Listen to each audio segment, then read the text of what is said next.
My best friend Betty died in a traffic accident. When I was about to go to her funeral, "Don't you dare come," my friend Rosie told me. I couldn't understand why I shouldn't attend Betty's last farewell, so I went to the funeral anyway. There, I witnessed an incomprehensible scene. Undoubtedly, it was my husband Kenneth, sitting in the seat reserved for the family. And he was with a boy about 2 years old. What's going on? In a state of panic, I instantly grasped the situation. Silently, I offered flowers and glared at Kenneth in the family seat. Kenneth turned pale. My name is Marley. I'm 38 years old, living with my same-aged husband Kenneth, our 13-year-old daughter Shirley, and our 10-year-old daughter Sandra. Our family relationship is excellent. We live harmoniously without major conflicts. Kenneth had been on a work assignment alone for the past 3 years. He adores our daughters, always wanting to talk to them whenever he calls.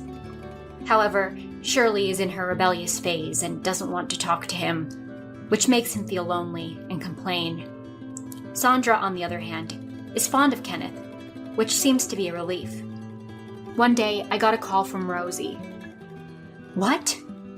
Betty's dead? You're kidding. She died instantly in a traffic accident. I can't believe it either. Betty had been my best friend since 10th grade.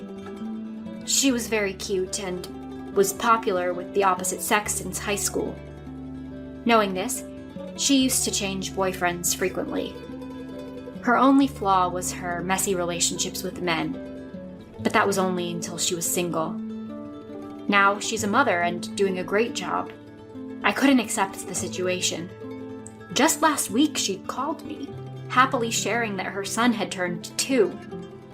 And he started running. "Hello, Marley? Are you okay?" "Sorry, so where's the funeral?" It turned out to be near Kenneth's place of assignment. Perfect. I decided to stay at Kenneth's condo for a while and observe. I hung up with Rosie and called Kenneth. "Hello? Is something wrong?" Maybe it's just me, but Kenneth sounded down. "You sound low. Are you okay? Feeling sick?" "No, just tired from work. What's up?" "Do you remember my friend Betty? I introduced you to her at our wedding." "What? Yeah, I remember her." I had deliberately not introduced Kenneth to Betty until just before. I knew too well how popular Betty was with men, having known her for so long. Even if Betty wasn't interested, men would fall for her. That's how captivating she was to men. "That Betty died in a traffic accident. The funeral is near where you're living now, so I'm thinking of going there." "Eh? No, it's going to be tough, right?" "I'll go to the funeral, so it's okay. If you come here, what about the girls?" "It's just for 2 or 3 days. It'll be fine. I'm planning to ask Lynn to take care of them." "No, don't bother Mom with this. Anyway, I'll go to the funeral, so you absolutely must not come here. Understand?" With that, Kenneth unilaterally ended the call. Something's off. Kenneth's attitude is unnatural, and it's too strange for Kenneth, who hardly knows her, to attend my best friend's funeral. Ignoring Kenneth's words, I decided to entrust my kids to my mother-in-law, Lynn, and go to the funeral. Fortunately, I have a good relationship with my in-laws, so I quickly got their approval. During the trip, I received a call from Rosie, who informed me of Betty's death the other day. "Hello? Hello, Marley? Are you by any chance going to Betty's funeral?" I could tell from the phone that Rosie was crying. "Yeah, Kenneth tried to stop me, but it's the last farewell. I definitely want to go." "Don't come. It'll be a disaster. Go back immediately." "Eh? What's wrong all of a sudden? What do you mean by a disaster?" "I don't know the details, but just don't come. It's better not to."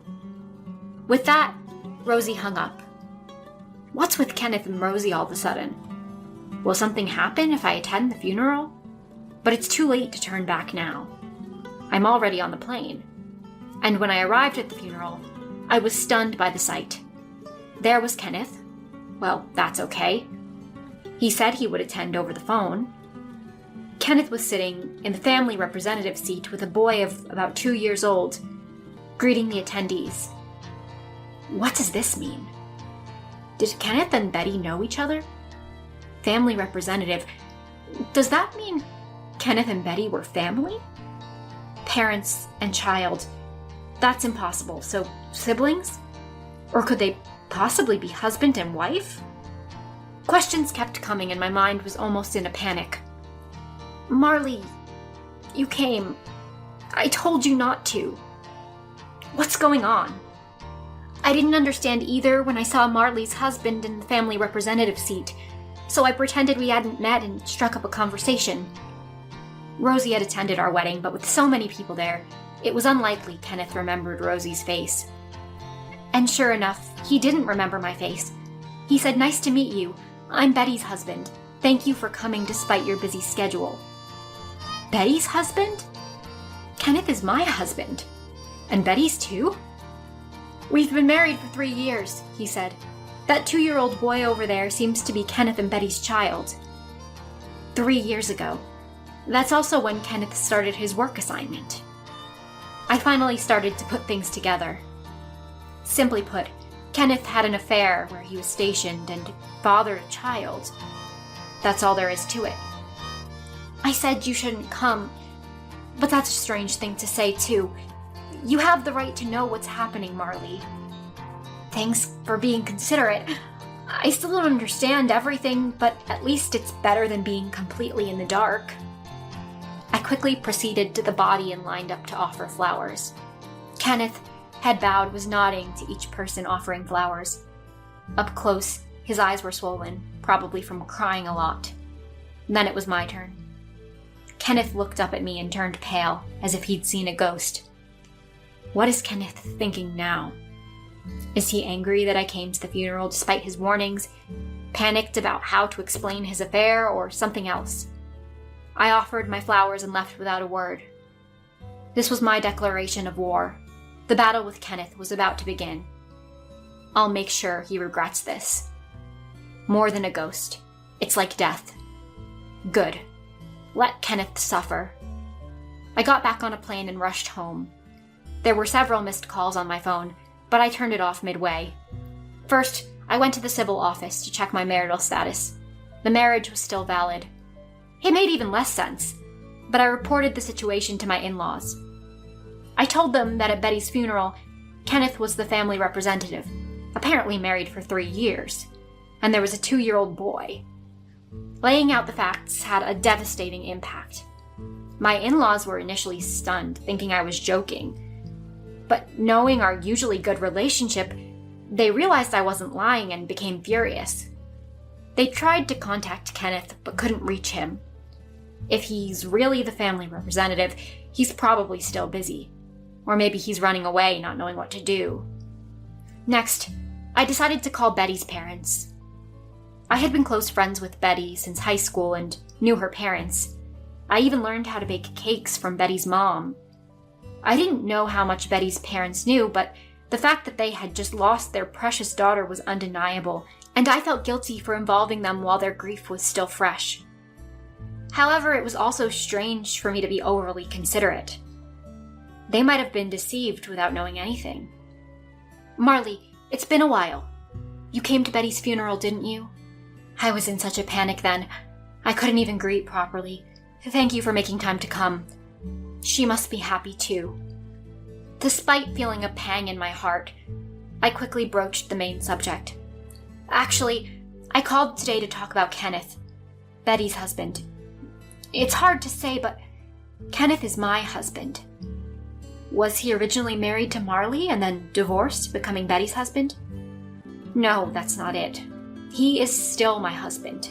We are a married couple and have an official marriage certificate. So I doubt Betty knew about this, but what do you think?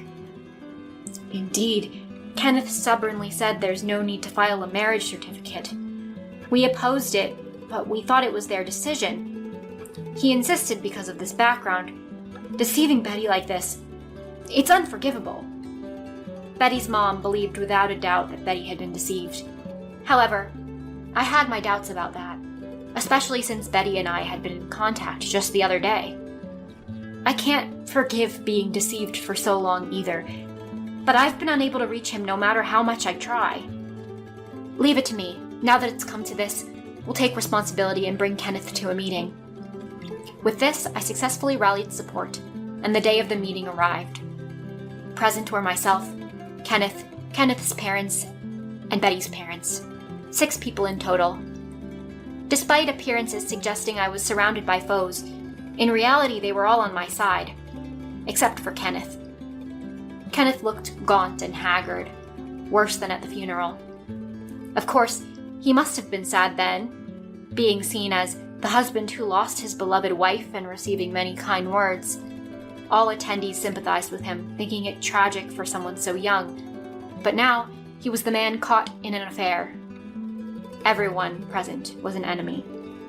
Tense as a frog under a snake's glare, Kenneth began to speak. I met Betty at Marley's and my wedding. I fell for her cuteness at first sight. So they did meet at the wedding. I had suspected as much since there was no other point of contact. But to fall for someone after just one meeting, Betty truly had a way with men. Even after our marriage, we often continued our relationship. It was like a casual, momentary romance, you know? A casual romance with his wife's best friend. Didn't he ever think it would end in disaster? 3 years ago, when I was about to start my solo assignment, I told her it was over. Then Betty said she'd come with me. I was surprised by these words. I thought Betty would have other men besides Kenneth, but moving meant she would be cutting off those relationships. Not that I should be the one to say it, but Kenneth works at a major company, making him a good catch as a husband. It's not surprising that Betty wouldn't want to let go, and I thought Betty would easily find men in a new place. So after I moved for my assignment, Marley wasn't around and we ended up living together. Then we had a child.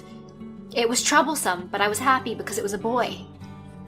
Kenneth and I have 2 daughters, and I remember him always wanting a son. Kenneth, speaking excitedly, became awkward under our cold gazes. Betty said that once we had a boy, we would get married.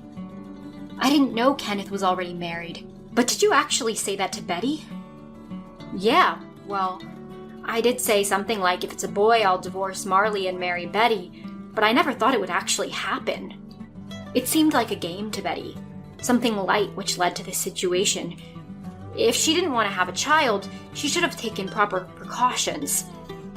Well, I thought it wasn't right to continue this relationship, but it was hard to choose when asked, and while I was struggling with this, Betty died in a traffic accident. Kenneth finished speaking. I knew it, but hearing it from Kenneth's mouth was a shock. I had been betrayed by him and Betty all this time. Then father-in-law Brian stood up. This foolish man! And punched Kenneth. Mother-in-law Lynn was crying the whole time. Everyone, I'm terribly sorry for what my foolish son has done. I don't know how to apologize enough. Brian deeply apologized. I'll make amends for the rest of my life. So Marley, I want you to adopt the boy and raise him together. Betty would want that from heaven. No, that's impossible. I refused Kenneth's request. Adopt the child of a woman he cheated with just because she died? It was absurd. Hearing this, Brian hit Kenneth again, and Lynn cried out loud. I wanted to cry. The only things I ask of Kenneth are 2. To divorce and to pay compensation. That's all. But there's something I've been wondering. Is this 2-year-old boy really Kenneth's child? The boy doesn't resemble Kenneth at all. It would be typical for Betty. I thought the same. It's embarrassing, but Betty was careless with men, so it's a natural question. Kenneth was speechless. In his mind, he probably imagined me agreeing to adopt the boy, thinking we'd overcome everything and move forward together. But the reality is divorce and compensation, and the possibility that that boy isn't his child. It's no wonder he wants to escape reality.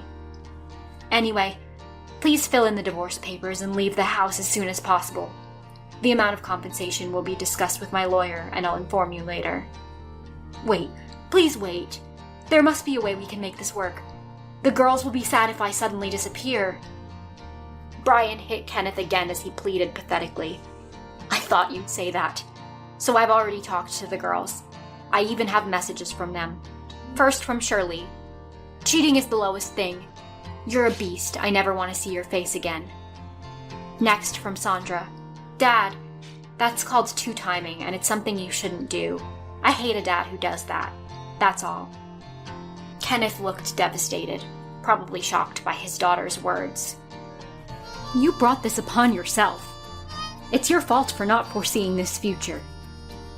Marley, I'll make sure he pays the compensation.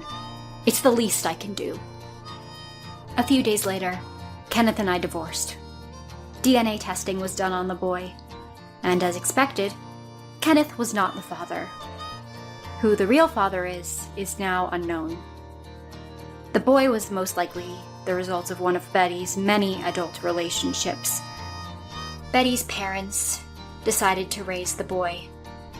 Since Kenneth had acknowledged him, he was obliged to pay child support. Kenneth now had to pay child support for 2 daughters and the boy, plus compensation, leading him to take on debt. Kenneth's parents disowned him and told him never to enter their house again. Kenneth, once expected to have a brilliant career, lost his chance for advancement when his company became aware of the scandal. Shunned by colleagues and unable to leave because of his debts, he had no place in the company. Betty's parents offered to pay me compensation. I refused, saying their obligation ended with Betty's passing. But they insisted it was the right thing to do, so I accepted. If I hadn't attended the funeral, my life would have continued as it was. There might have been some truth to Rosie's notion of ignorant bliss, but I'm glad to know the truth. I feel more determined than ever to support and live for my daughters. By the way, the messages I said were from the girls were made up by me. The truth about Kenneth's actions would be too shocking for girls their